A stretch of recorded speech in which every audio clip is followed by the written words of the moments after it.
Hello, everyone.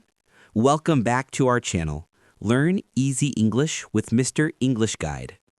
I'm so happy to see you today. How are you? Are you ready to learn English? Hi, everyone. Yes, I'm ready and excited. Learn English. Great. Today, we're going to learn daily use English conversation, the kind of English you can use every day, at home, at work, with friends, or anywhere.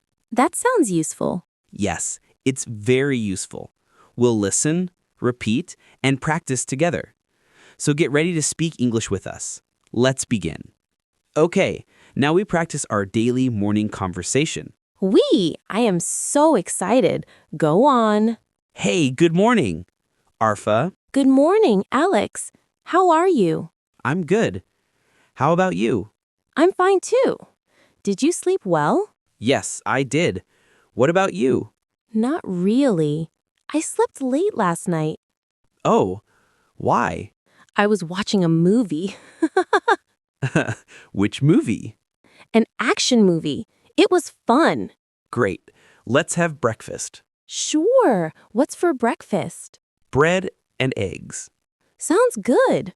I'm hungry. Let's eat then. Wow, it's great we do it so well. Thanks for helping me to learn and practice. You are most welcome. You sound perfect. My advice to you, practice daily for more improvement and flawed speaking.